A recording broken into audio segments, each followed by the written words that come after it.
Počúvate TP Talks, vášho sprievodcu horúcimi témami transferového oceňovania. Rozprávali sme sa o dôkaznom bremene v transferovom oceňovaní. A ako je to prepojené na prípravu na kontrolu z pohľadu transferového oceňovania? To je veľmi dobrá otázka, pretože veľa ľudí si myslí, že dôležité je mať, alebo hlavné je mať pripravenú transfer pricingovú dokumentáciu.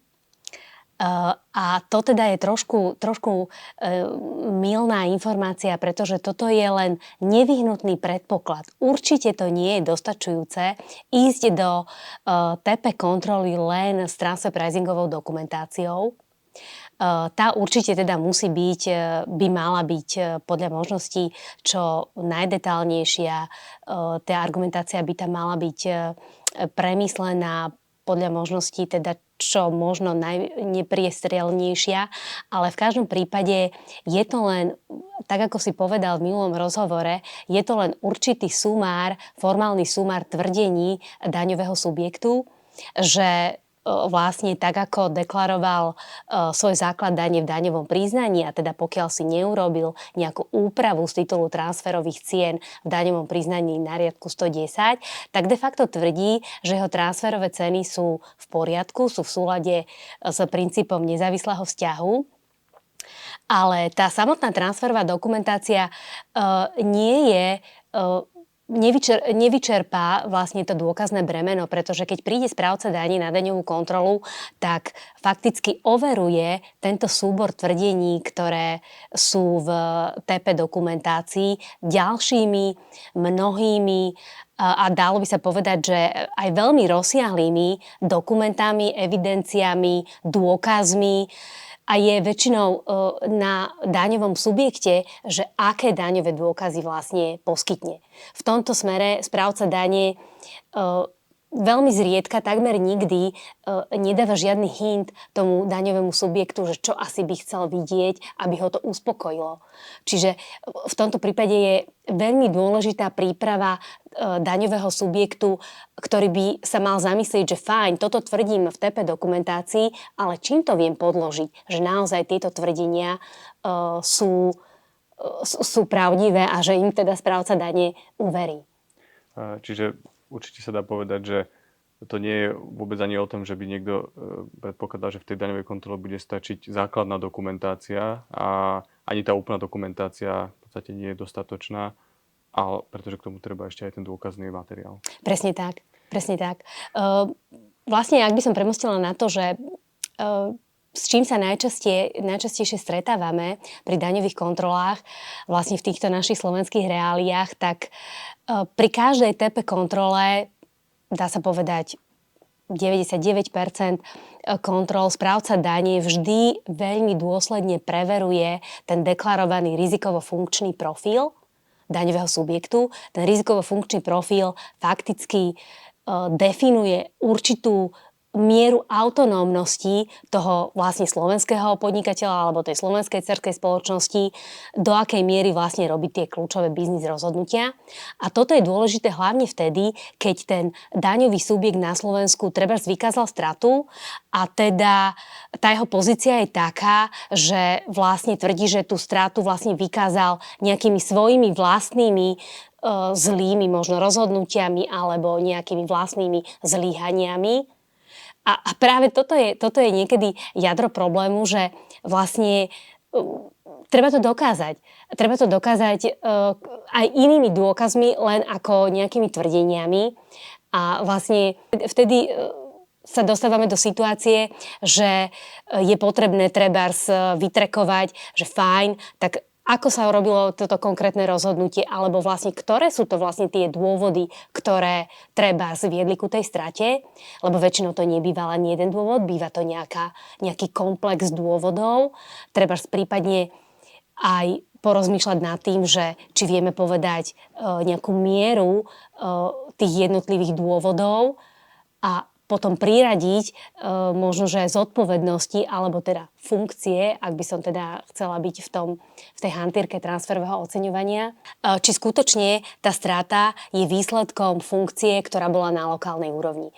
A tam dostávame sa do situácie, že niekedy naozaj treba ísť aj do tých mailboxov ľudí, ktorí niekedy zistíme, že fakt už v tej firme nepracujú, čiže potom hľadáme, že kto bol treba na kopii toho mailu, ktorým sa takéto rozhodnutie urobilo, alebo že či naozaj tie rozhodnutia boli robené prostredníctvom mailu, alebo že či sú nejaké iné dôkazy. Pretože ten proces môže byť odlišný samozrejme od firmy k firme. Čiže toto si treba uvedomiť, že tá TP dokumentácia samotná je len nejaký súbor tvrdení, ale na čom sa to láme a niekedy aj zlyháva, je naozaj neschopnosť dodať tie ďalšie dôkazy alebo tie dôkazy, ktoré vlastne máme, keďže ten správca daní môže prísť naozaj, že po 10 rokoch fakticky v tom extrémnom prípade, tak vlastne tá presvedčivosť tých dôkazov je vlastne slabá. Pretože vlastne už sa nedostaneme k tým najpodstatnejším, treba s e-mailom alebo zápisom zo stretnutí alebo niečo také.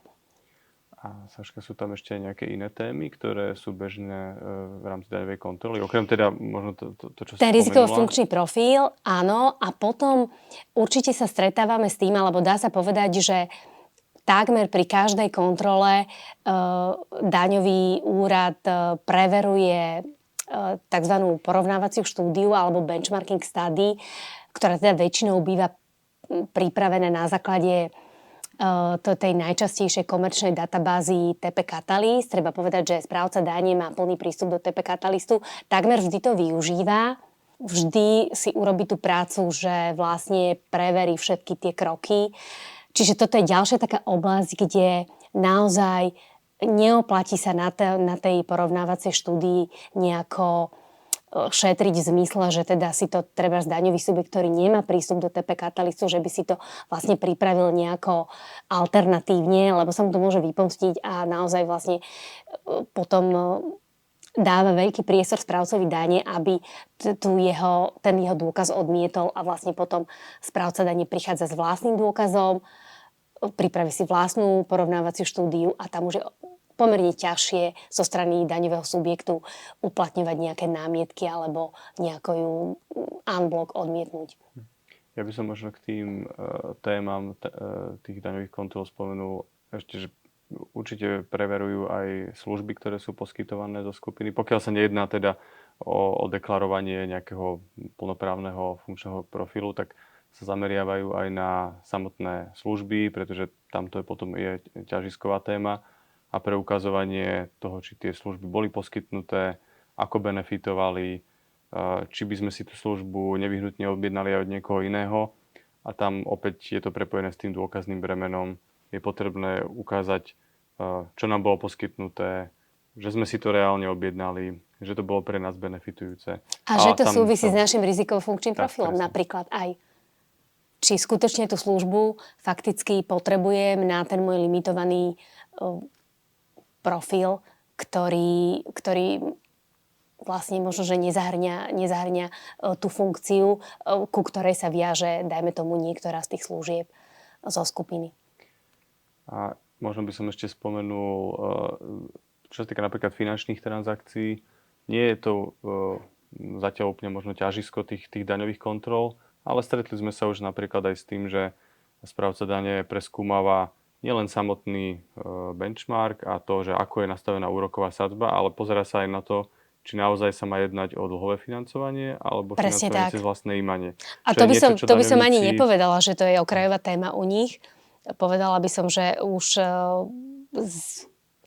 tie otázky, ktoré dostávame počas daňových kontrol od správcov dane sú, dá sa povedať, veľmi kvalifikované a skutočne pomerne detálne skúmajú vlastne podstatu tej transakcie, či skutočne ide o úver, či to nemá charakteristiky skôr dlhového financovania. A teda je to ďalšia oblasť, kde naozaj treba byť pomerne dobre pripravený.